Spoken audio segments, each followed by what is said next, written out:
El 1 de septiembre de 1939, las tropas alemanas se abrían camino en el interior de Polonia con objeto de conseguir una victoria rápida y absoluta. Apenas 20 años antes, sus antepasados también habían regresado a su patria como un ejército vencido. En noviembre de 1918, a los 4 años del inicio de la Primera Guerra Mundial, el emperador de Alemania, el Kaiser Guillermo II, se había visto obligado a abdicar. Sus ejércitos estaban siendo progresivamente destruidos en una ofensiva implacable de las tropas británicas, francesas y norteamericanas. Su pueblo corría el riesgo de morir de inanición. Pero un mito peligroso estaba arraigando.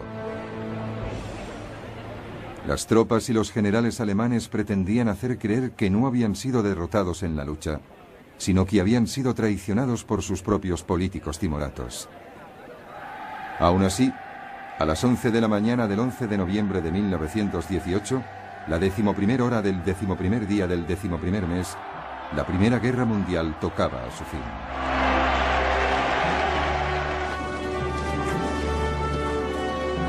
El 10 de noviembre de 1919, un año después, el presidente de Estados Unidos, Woodrow Wilson, llegó a Europa con la promesa de establecer un nuevo orden mundial.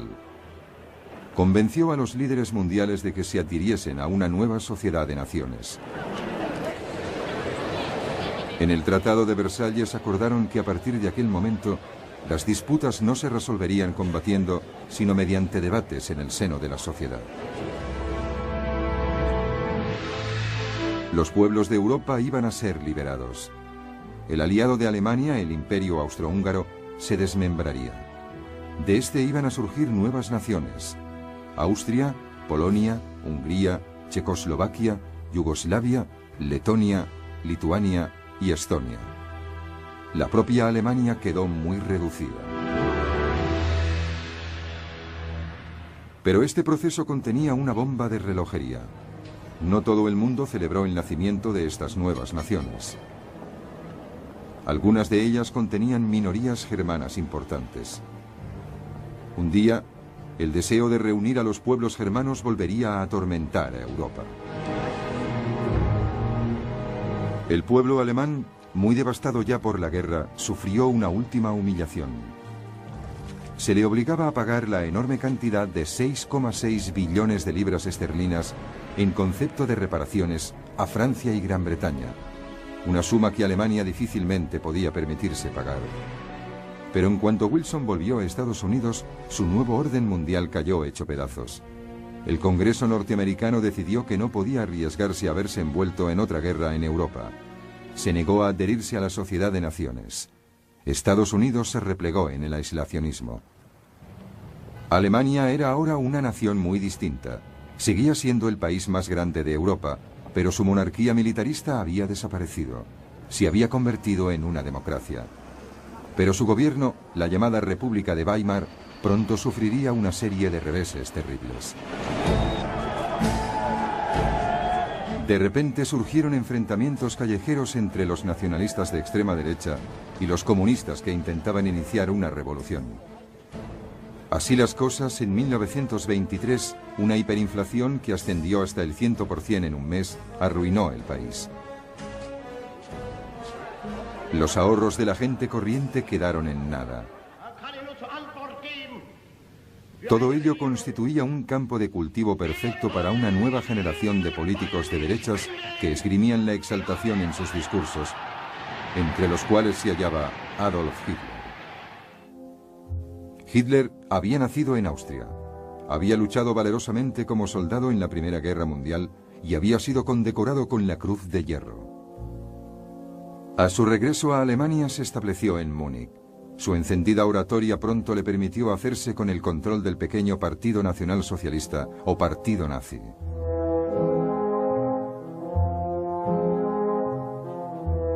En octubre de 1923, Hitler y sus seguidores intentaron un golpe armado para derrocar el gobierno de Weimar. Pero el golpe fue rápidamente sofocado y Hitler fue condenado a 9 meses de cárcel. En prisión escribiría un libro, Mein Kampf, Mi lucha, en el cual culpaba a los judíos de los males de Alemania. Asimismo, reclamaba que se restableciese su poder y que se buscasen nuevos territorios en el este.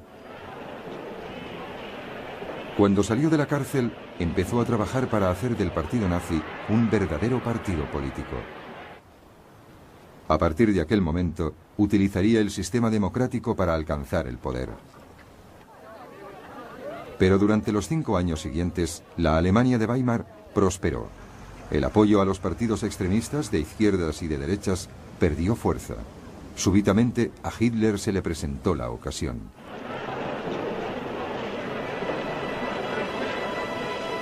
En octubre de 1929, el mercado de valores de Estados Unidos se colapsó.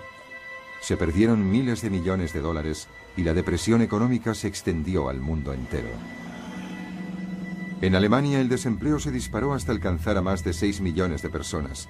Parecía que solo los políticos extremistas eran capaces de ofrecer una solución.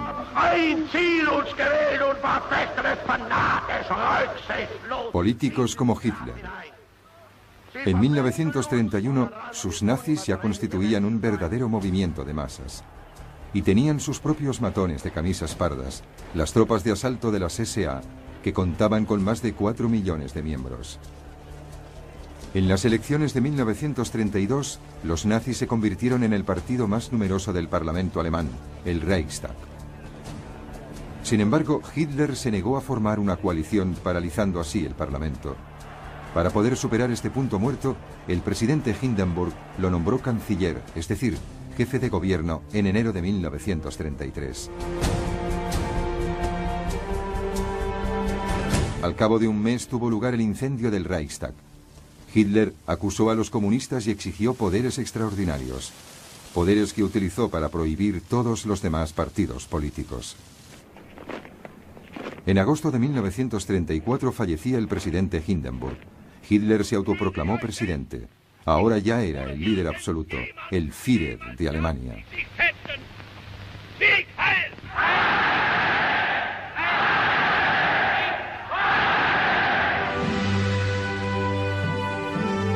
Al principio no hubo demasiados indicios de lo que estaba por venir. Durante los 3 años siguientes, el Führer se centró en cumplir su promesa de reconstruir la economía alemana. Gastó millones en obras públicas, incluyendo la construcción de un sistema de autopistas que abarcaba 8.000 kilómetros, con objeto de absorber el desempleo. Pero en secreto, Hitler también estaba gastando grandes sumas de dinero en un amplio programa de rearme. Según el Tratado de Versalles, el ejército alemán se había visto limitado a 100.000 hombres. Alemania tenía prohibido organizar un ejército del aire, así como tener tanques o submarinos. El tamaño de aquel pequeño ejército se había triplicado, y en 1935 Hitler se mostró abiertamente. Exhibió una fuerza aérea completamente nueva, la Luftwaffe. Contaba con 2.500 aviones, muchos más que Gran Bretaña o Francia. El desempleo descendió bruscamente y los nazis se volvieron increíblemente populares. Envalentonado por todo ello, el Führer dio su primer paso expansionista. En 1935 volvió a ocupar la región del Sarre, en la frontera francesa, después de que ésta votase para dejar de estar gobernada por la Sociedad de Naciones y estar de nuevo bajo dominio alemán. En marzo de 1936 envió tropas alemanas a Renania, una parte de Alemania que había sido desmilitarizada desde el Tratado de Versalles.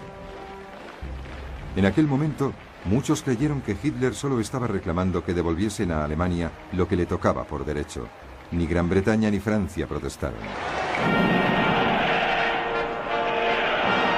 Cuando Berlín fue la sede de los Juegos Olímpicos en 1936, eran muchos los que consideraban en Alemania y en el extranjero que los nazis formaban un gobierno firme pero justo que estaba restableciendo el orgullo nacional y que no amenazaba a nadie. Evidentemente existían indicios de lo contrario. En 1935 las leyes de Nuremberg prohibieron a los judíos casarse con alemanes arios y les privó de la ciudadanía alemana. Pero las primeras amenazas a la paz mundial no provinieron en absoluto de Hitler, sino de un lugar totalmente distinto.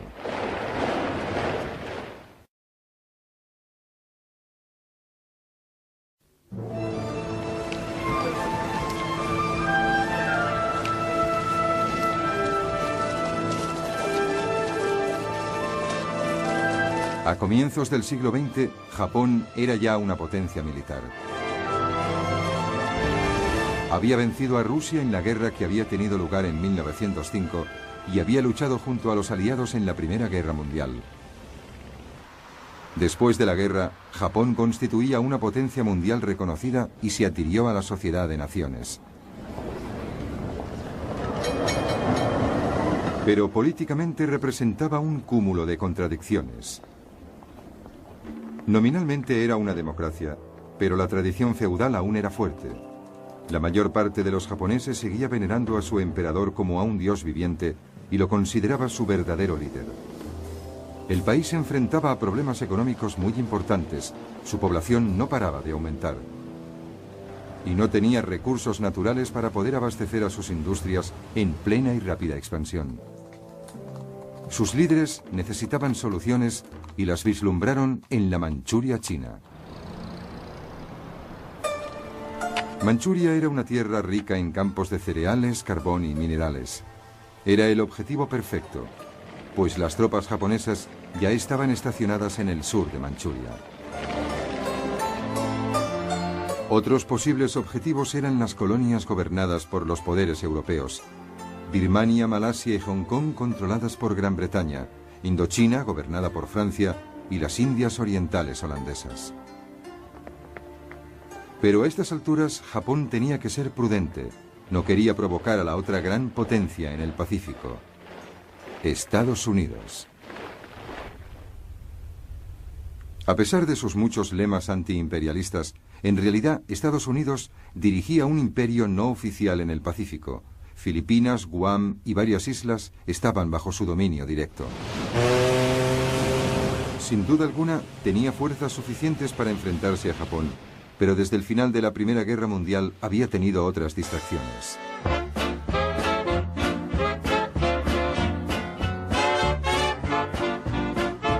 Era la época del jazz americano.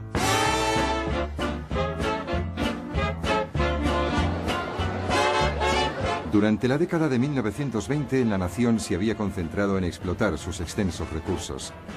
Estaba viviendo un gran auge económico que parecía no tener fin. Se hacían grandes fortunas tanto en la industria como en los mercados de valores. Estados Unidos parecía estar sumido en una búsqueda creciente del placer. Con tales distracciones, las molestias cada vez más serias de Japón en el Pacífico parecían quedar muy lejos. Norteamérica había reducido drásticamente su ejército después de la Primera Guerra Mundial y había acordado un tratado de limitación naval con Gran Bretaña, Francia y Japón. De hecho, con este tratado cedía la superioridad naval en el Pacífico a los japoneses. Y entonces llegó la Gran Depresión.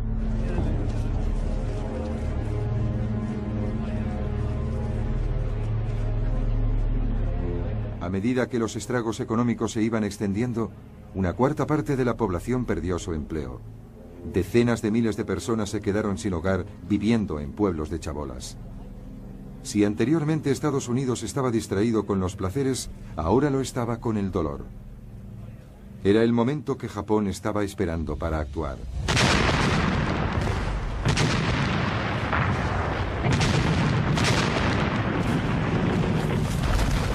En 1931, sin tan siquiera informar a su propio gobierno elegido, las fuerzas japonesas de Manchuria tomaron la capital, Mukden, y seguidamente invadieron el resto del territorio. Se proclamó un estado títere, Manchukuo, bajo un gobernador títere, Aisin Jiro, el último emperador de China destronado en 1911, que había sido rescatado de su retiro.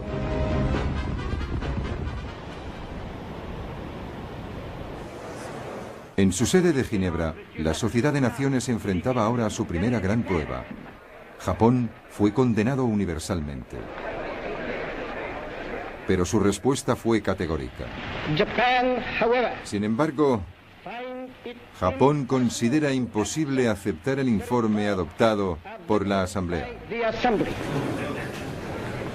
Después de esto, los japoneses simplemente decidieron abandonar las conversaciones. Y la Sociedad de Naciones comprendió de repente que no había nada que pudiese hacer por Manchuria. Japón fue excluido de las ventajas de que disfrutaba por parte de la Sociedad de Naciones, pero no le importó. Sus dirigentes habían puesto sus ojos en nuevas conquistas, esta vez en China. No fueron estas presas difíciles, sobre todo porque China se encontraba en una situación de caos. El gobierno del generalísimo Chiang Kai-shek estaba enredado en un conflicto con el Partido Comunista Chino, dirigido por Mao Zedong. Se desató una guerra civil.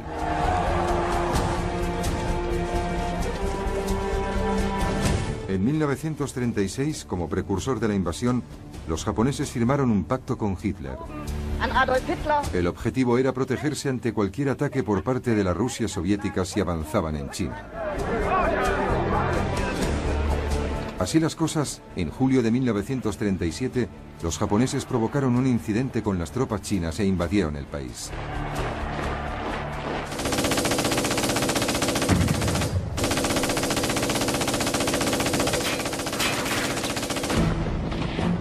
Al principio, los chinos fueron tomados completamente por sorpresa.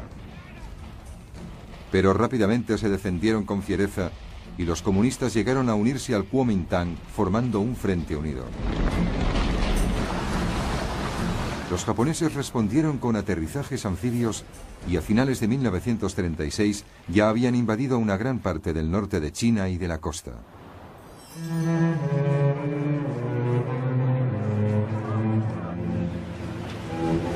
Los japoneses libraron esta guerra con una brutalidad insólita, bombardeando ciudades de forma indiscriminada. Los occidentales que vivían en el centro comercial y el puerto de Shanghái fueron evacuados. La ciudad fue asediada durante 3 meses.